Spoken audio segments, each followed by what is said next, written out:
Hey there! Welcome to the What's Your Thing podcast, where we're all about great conversations with interesting people. That's right. I'm Brennan. And I'm Caitlin. There's something awesome about every person, a thing that makes them truly unique. We want to know what it is about everyone, so we're asking, What's your thing?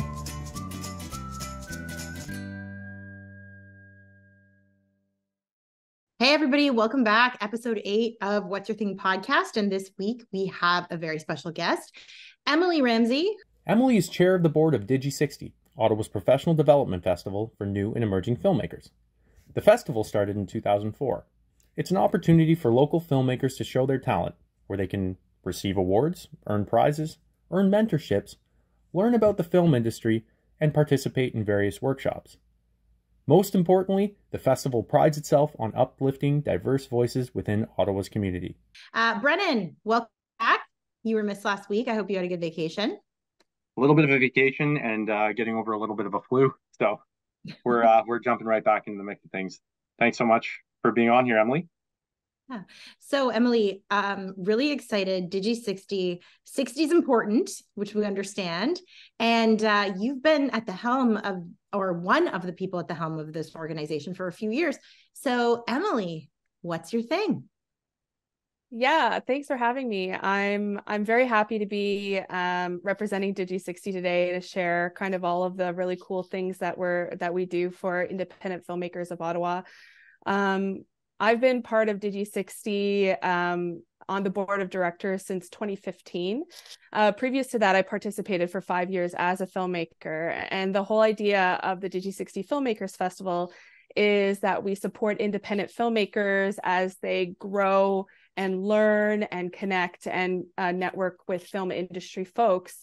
And one of the big things that we do is our 60-day challenge, which is it's similar to like a film race that you would see in maybe Toronto or New York or something that has like 72 hours or 48 hours, but ours is over 60 days. And our whole goal is for the filmmakers who participate to really get the opportunity to build their community within Ottawa. We focus entirely on Ottawa-Gatineau filmmakers.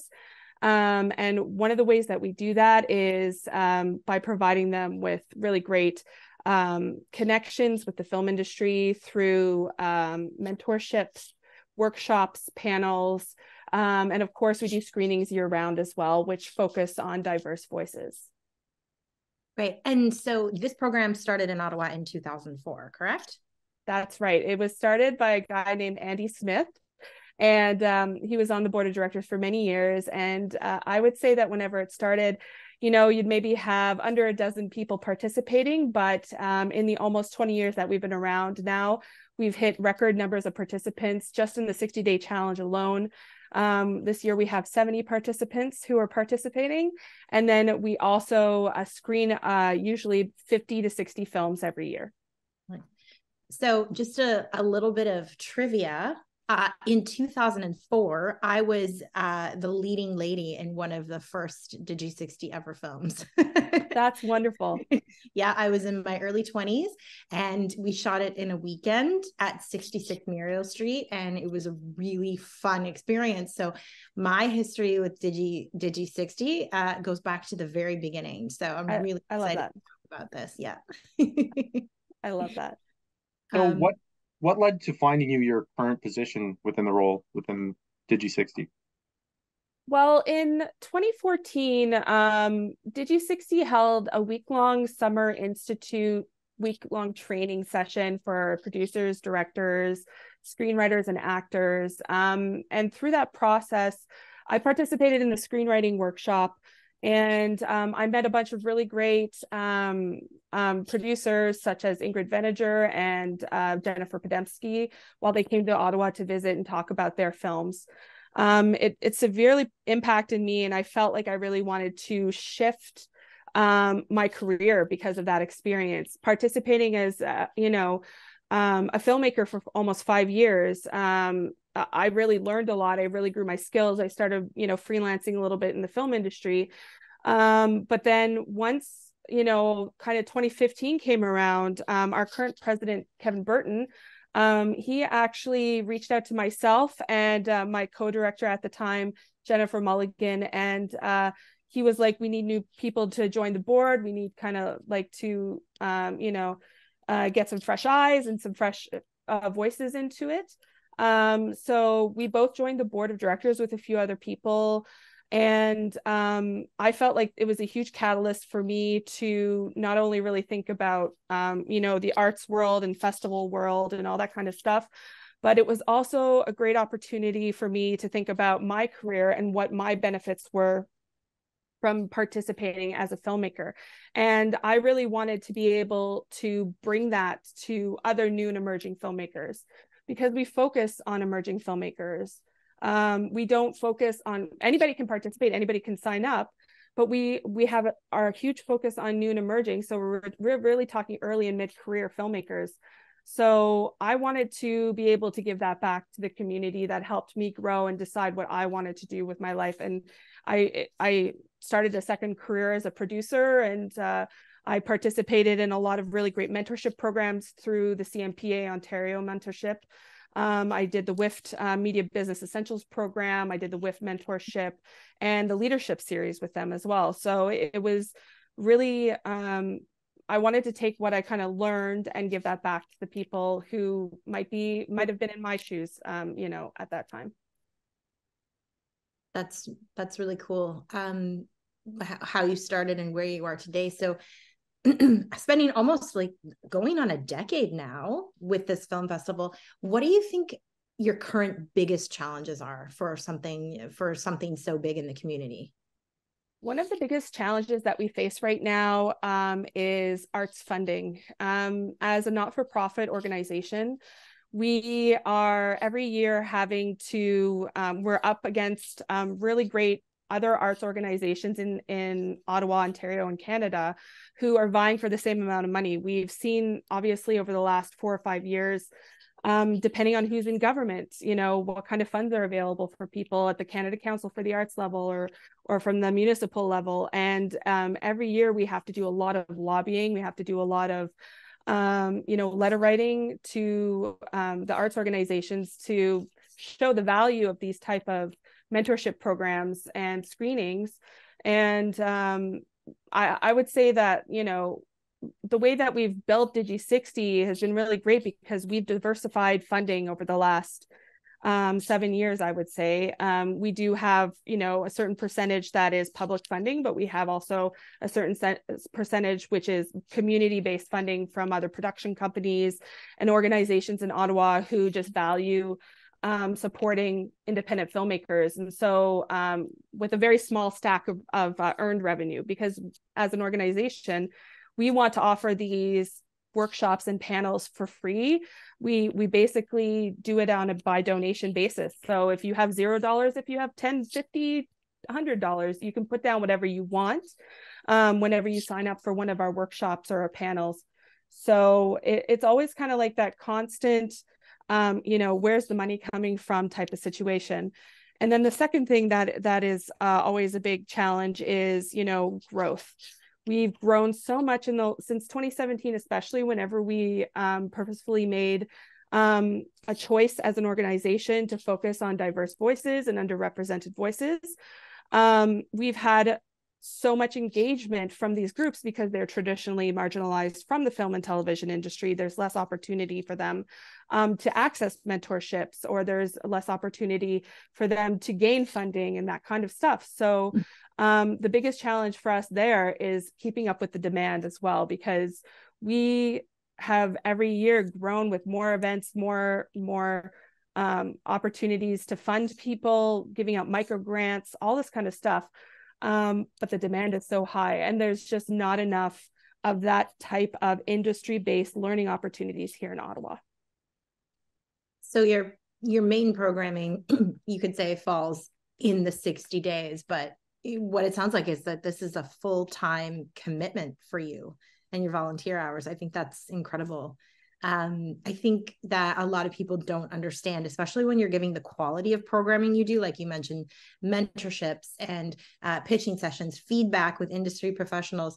In order to bring that all together, I think people really underestimate the amount of time. So I think that that's really cool that you do that. And I know that Ottawa, for myself, being a member of the arts community in Ottawa, I've seen the Digi60 grow, and I've seen a lot of great talent come out of it. So I think you guys are doing an amazing job. It's really cool. Thank you.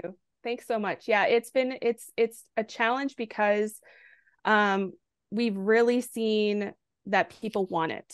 We know people want it. We know people want to have this learning opportunity here, or this mentorship opportunity here, these grants. So how can we get more people involved so that we can better serve our community here? As a volunteer run organization, we have found that scaling up has been a big challenge because,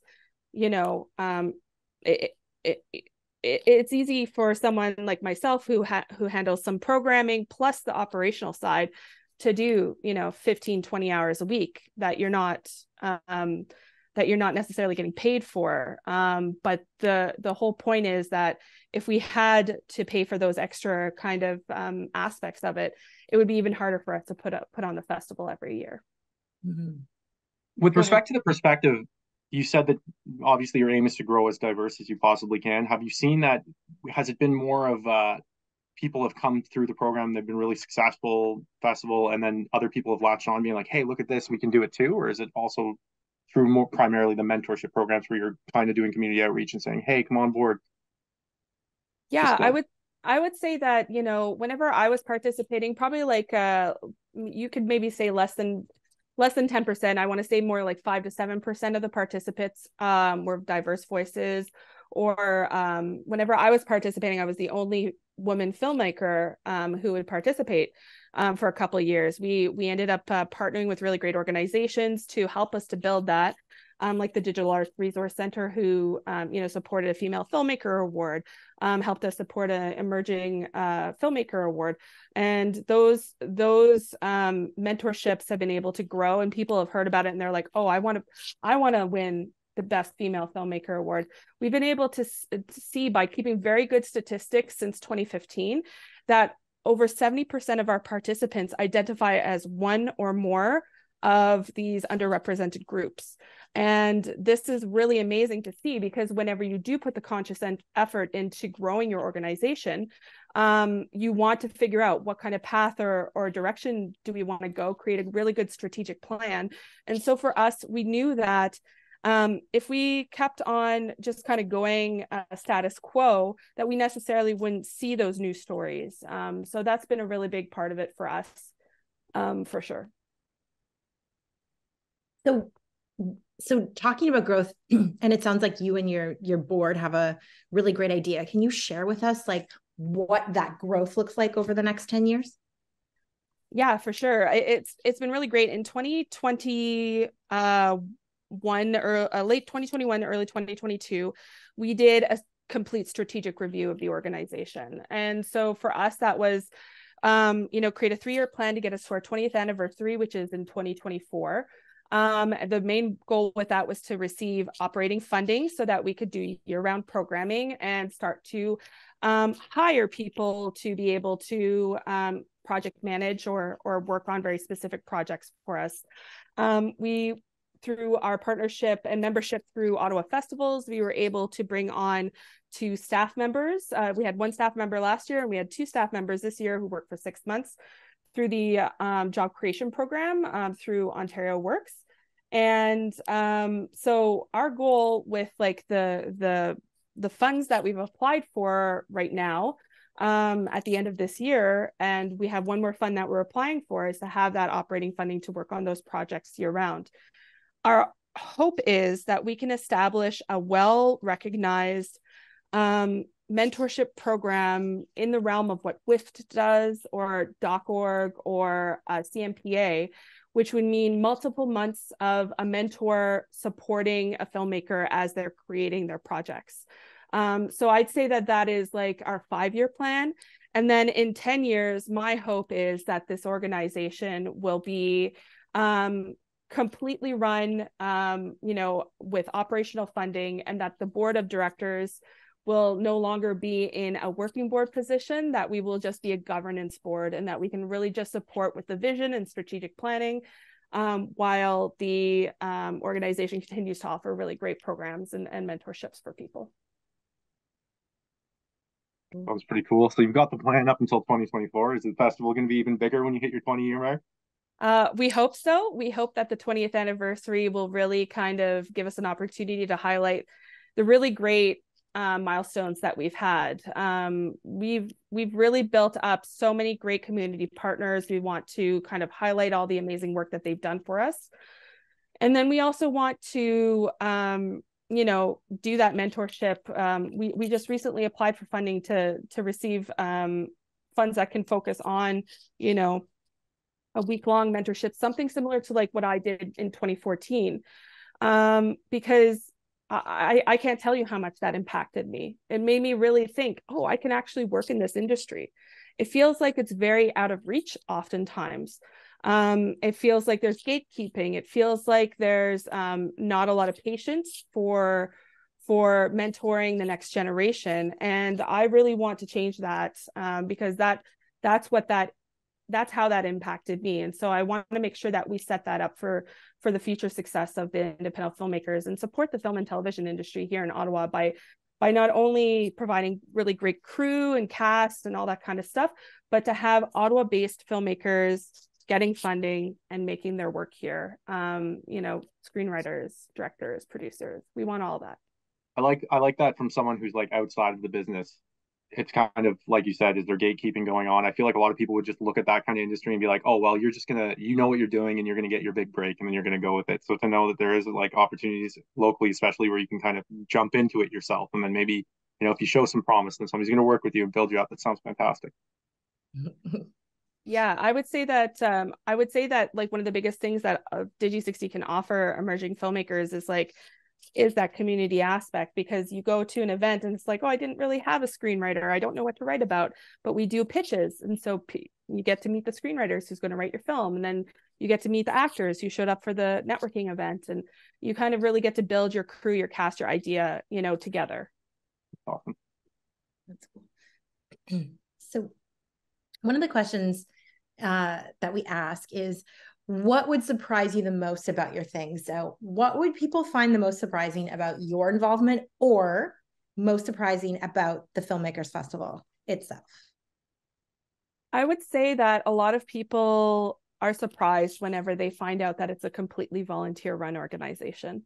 It's the biggest kind of like, what are you talking about? How do 5 people on this board of directors run this organization year round and do all of this really cool networking and building, and I would say for me, it's given me a lot of opportunity to really feel like I can step outside my comfort zone. I can contact people who have maybe felt out of reach or something like that in the past. We've worked with producers in Montreal and Toronto to come in for the festival.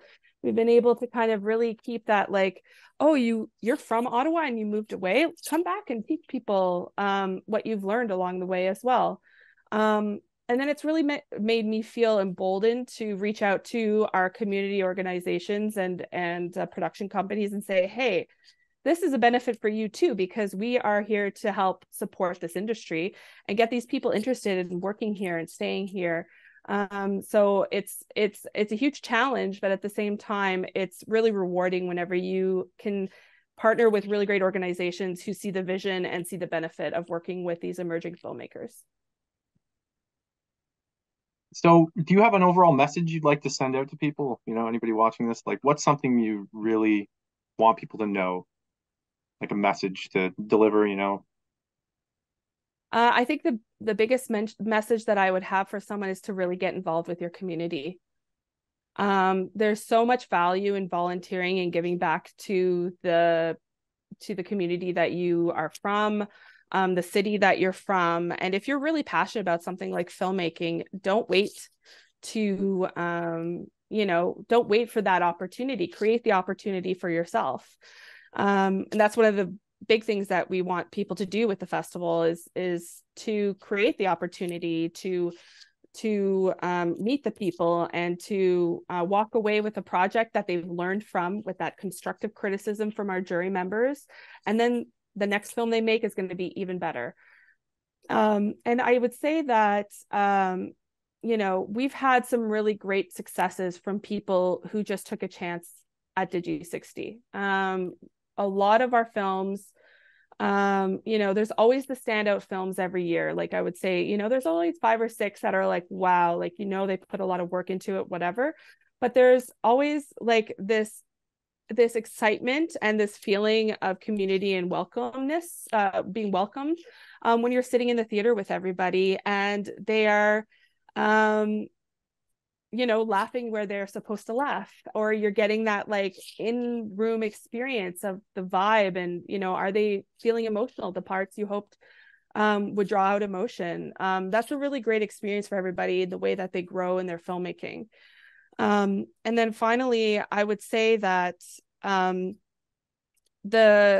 of the greatest rewards is seeing your film even live beyond Digi60. If it doesn't, that's completely okay. But you have an opportunity to send them out to other festivals, get them into, have them screened on CBC. We're contacted every year from the Absolutely Canadian program, asking us to recommend our top films from the festival so that they could reach out to the filmmakers and they get some money to have their films on CBC, which is really great. We've had, I think, 3 or 4 of our films were created and they ended up being on the CBC Short Film Face-Off. And that's really amazing. And we had that this past year, which was for More Than Hair, which was by a filmmaker named Fitch Jean. And he received a micro grant from us through our BIPOC Creators micro grant pilot project that we did in 2021. Previous to that, Hingman Lung, who is now on the board of directors for Digi60, her film was screened through CBC Short Film Face-Off as well. And I don't think that those were the goals necessarily of creating these films, right? It's to, let's go to the CBC Short Film Face-Off, or let's send it off to TIFF or whatever. But having those extra bonus opportunities is really great because you went out and you made that film. Well, that's pretty cool. So what we want to know for our listeners, and tell us in the comments, is that now that you know about local film festivals, especially something as cool as Digi60, would you participate? Let us know down below. So for our final question that we have for you is that you've told us all about your thing. And what we want to know is, what's something about you that you can tell us that people might not know? Oh, that's a really great question. Something that people don't know is that I write novels. I do that in my spare time. I have a lot of fun. I haven't published anything, but I do it just for myself. And I started that because I started screenwriting for Digi60, to be completely honest. And I was like, I can make this idea long form, or I can make it bigger than what it might be for a short film or a feature film. And I really, sorry, what's your style? What kind of novels you write? Oh, romance. I only do romance. Awesome. My wife is a massive Outlander fan. She's all over the books. Yeah. That was one of the first novels I read when I was in high school, was Outlander, actually. So she's like jumping between like reading the books and then she watches the show, reading the books. And the show looks pretty good. Yeah, the show's great, cool. And the series is great, and yeah, I hope she enjoys reading it because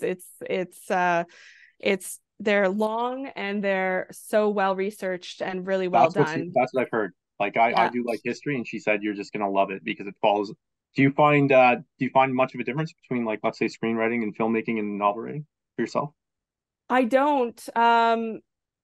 I feel like I struggle more with screenwriting now that I've been writing novels. And that's because I want everything to be on the paper for everybody to know what the characters are thinking and what the reasoning is behind everything. Because I like personally writing from the first person, and having that kind of like internal monologue is just something that matches my brain as well, and how I see the world around me. And so I feel like I have to think about things a lot more harder and more concentrate more on what I'm doing whenever I'm screenwriting now, to be honest. But I haven't been doing a ton of scripted stuff for the last 4 or 5 years. I've been mostly focusing on documentary, which I find is more exciting because you get to really experience the moment, and you never know what's going to happen when you're doing documentary film. So that's kind of it. Fantastic. Thank you so much for coming on. Yeah, that was really interesting. So can you tell everybody listening where they can find you and Digi60? Yes, you can. You can follow me on LinkedIn. I have LinkedIn, Emily Ramsay, and you can visit Digi60's website, www.digi60.org. And you can visit Digi60 Filmmakers Festival on Facebook. Thank you so much. Once again, that was Emily Ramsay for the Digi60 Filmmakers Festival. All information on the website that she just posted, she just told us about. We're going to link everything down below. The Digi60 Festival is the airing in mid-December, premiering in mid-December, and then hopefully some short films will air after that. And you can find all of the programming on their website. Emily, thank you so much for being with us today. Thanks for having me. So much. So make sure to check us out, whatsyourthingpod.com. Check us out on Instagram, YouTube, follow us on TikTok. Check us out. We're going to have a blast. What's your thing? What's your thing?